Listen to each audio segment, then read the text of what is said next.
Hello defence lovers, आज की top headlines कुछ इस प्रकार है। भारत और पाकिस्तान के विदेश मंत्री एक साथ पहुंचे हैं यूएई की यात्रा पर। भारत की स्पेशल फ्रंटियर फोर्स की तरह अब चीन भी तैयार कर रहा है अपनी एक स्पेशल तिब्बतन आर्मी। एलसीए तेजस की टेक्नोलॉजी अब काम आएगी चाइनीज वायरस का मुकाबला करने में। भारत और फ्रांस के बीच एडिशनल राफेल फाइटर से लेकर एडिशनल स्कॉर्पियन क्लास सबमरीन जैसी महत्वपूर्ण डील्स पर हो सकती है बातचीत। और पाकिस्तान के माध्यम से हाई एंड टेक्नोलॉजी को हासिल करने की प्रोसेस में है चीन।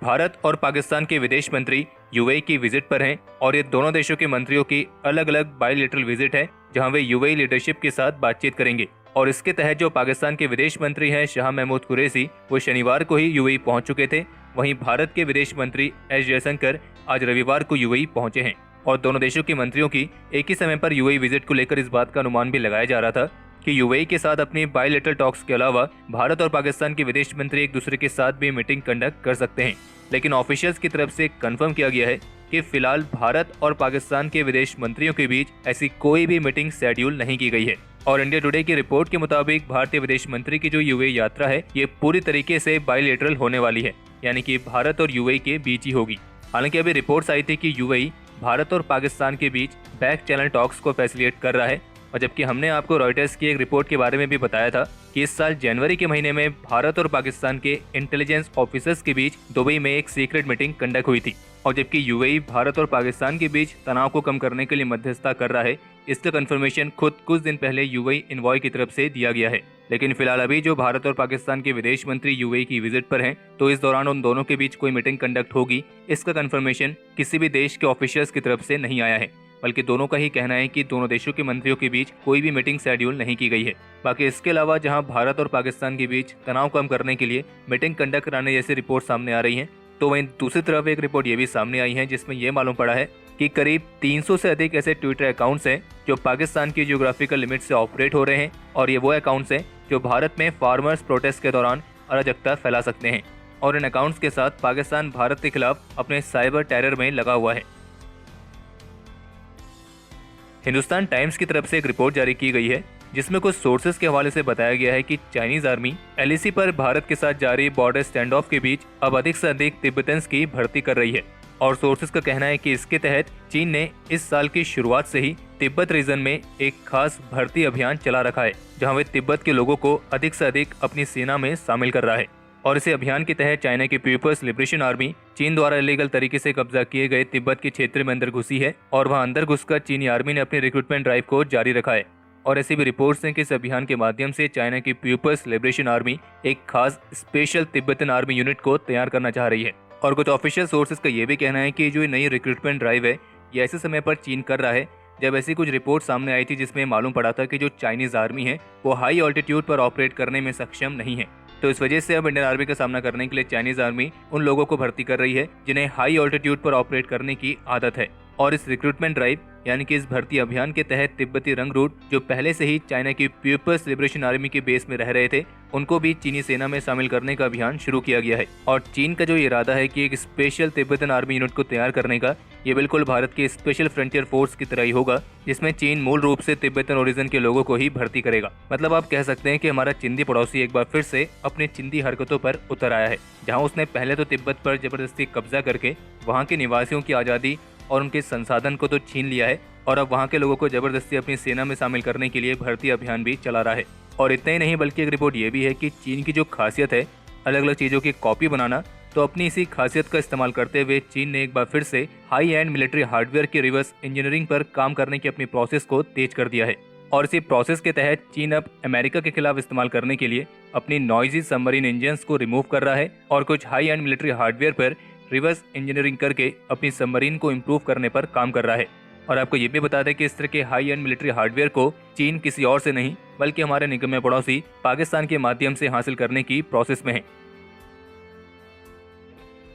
पीएम नरेंद्र मोदी अगले महीने फ्रांस की यात्रा करेंगे और कुछ हाईली प्लेस्ड सोर्सेज के मुताबिक उनके इस यात्रा के दौरान कुछ पैक्ड एजेंडा को फाइनलाइज करने को लेकर सीरियस डिस्कशन हो सकता है। और इतना ही नहीं बल्कि additional Rafale fighters, naval helicopters और एडिशनल स्कॉर्पियन क्लास सबमरीन जैसी महत्वपूर्ण डिफेंस डील्स भी इस एजेंडा का हिस्सा बन सकती हैं। और सोर्सेज का ये भी कहना है कि फ्रांस जो अपने यूरोपियन प्रेशराइज रिएक्टर्स भारत को सेल करना चाहता है, तो इनकी सेल को लेकर भी भारत और फ्रांस के बीच बातचीत चल सकती है। इसके अलावा आपको एक जानकारी और दे दें कि LCA तेजस का नेवल वेरिएंट यानी कि LCA नेवी MK1 का NP5 वर्जन अपनी उड़ान के लिए तैयार हो चुका है और इस LCA नेवी NP5 की पहली उड़ान इस महीने के अंत में या फिर अगले महीने की शुरुआत तक आयोजित की जा सकती है। बाकी जैसा कि आप सभी जानते हैं कि इंडियन नेवी अपने लिए एक खास twin engine deck based fighter यानी कि TDBF पर काम कर रही है। तो आपको बता दें कि पहले वाले वर्जन्स की तरह ही ये LCA नेवी NP5 भी TDBF के डेवलपमेंट में एक टेस्ट बेड की तरह काम करेगा। बाकी इसके अलावा अभी हाल ही में HAL के experimental test pilot group captain Harshvardhan Thakur की तरफ से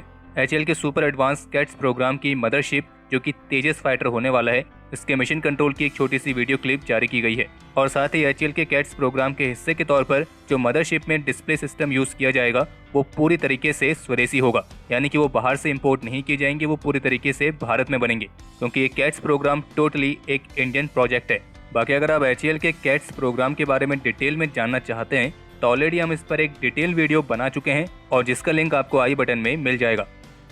आगे बढ़ने से पहले आप सभी के लिए एक जरूरी सूचना, अगर आपने अभी तक हमारा टेलीग्राम ग्रुप ज्वाइन नहीं किया है तो जाकर आप उस ग्रुप को ज्वाइन जरूर करें और जैसे ही हमारे इस टेलीग्राम ग्रुप पर 5000 मेंबर्स पूरे हो जाएंगे तो फिर उसके बाद हम एक गिव अवे कंडक्ट करेंगे और जो हमारे ग्रुप के टॉप 5 सबसे ज्यादा एक्टिव मेंबर्स होंगे उन्हें हमारी तरफ से डिफेंस कॉर्ड के ऑफिशियल मर्चेंडाइज गिफ्ट की जाएगी। और बाकी टेलीग्राम ग्रुप को ज्वाइन करने का फायदा यह है कि आप अदर मेंबर्स के साथ डिफेंस से रिलेटेड कई सारे इंटरेस्टिंग टॉपिक्स पर बात कर सकते हैं। बाकी वीडियो के डिस्क्रिप्शन में हमने अपने टेलीग्राम ग्रुप का लिंक दिया हुआ है, आप उस लिंक पर जाकर हमारे टेलीग्राम ग्रुप में शामिल हो सकते हैं।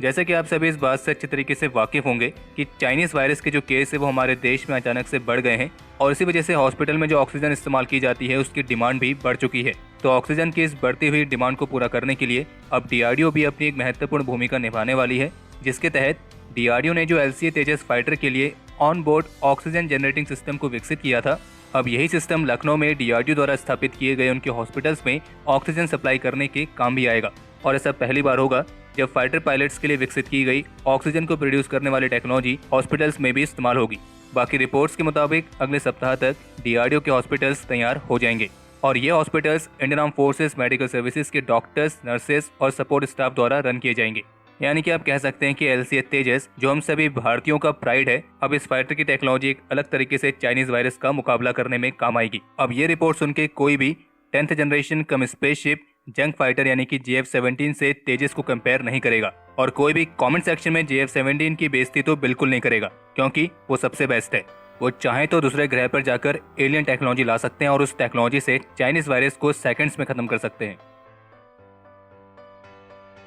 असम के जिन इंसर्जेंसी अफेक्टेड एरियाज पर स्थिति सामान्य हो रही है तो उन एरियाज से इंडियन आर्मी ने अपने ट्रूप्स को कम करना शुरू कर दिया है। हालांकि असम में अभी भी ऐसी कई सारी एरियाज हैं जहां पे इंडियन आर्मी ने अपनी कड़ी निगरानी रखी हुई है, लेकिन कुछ ऐसे क्षेत्र भी हैं जहां पर हमारे फोर्सेस के लगातार प्रयास के बाद अब स्थितियां सामान्य होने लग गई हैं और ऐसे क्षेत्रों से अब इंडियन आर्मी की जो ट्रूप्स हैं उन्हें कम करना स्टार्ट किया गया है। बाकी इसके अलावा एक रिपोर्ट यह है कि भारत की गैलेंट्री अवार्ड्स पोर्टल ने एक innovative tribute to brave heart नाम से प्रतियोगिता का आयोजन किया है और इसमें देश के गैलेंट्री अवार्ड्स विजेताओं को अभिनव एवं अनोखी श्रद्धांजलि देने के लिए पूरे भारत से प्रतिभागियों को आमंत्रित किया गया है। और इस प्रतियोगिता का उद्देश्य है गैलेंट्री अवार्ड्स विजेताओं के लिए श्रद्धांजलि संदेशों की एक श्रृंखला तैयार करना। और आपको ये भी बता दें कि यह प्रतियोगिता 15 अप्रैल से 15 मई 2021 के बीच आयोजित की जा रही है और अगर आप भी इसमें पार्टिसिपेट करना चाहते हैं तो आप गैलेंट्री अवार्ड्स के ऑफिशियल वेबसाइट पर जाकर कर सकते हैं। बाकी जिन्हें नहीं पता है उन्हें बता दें कि जो गैलेंट्री अवार्ड्स पोर्टल है वो देश के गैलेंट्री अवार्ड्स विजेताओं को याद करने और उन्हें सम्मान देने के लिए भारत के अग्रणी ऑनलाइन प्लेटफॉर्म के तौर पर काम करता है। कल के जो हमारे टॉप 3 कमेंट्स हैं वो कुछ इस प्रकार है।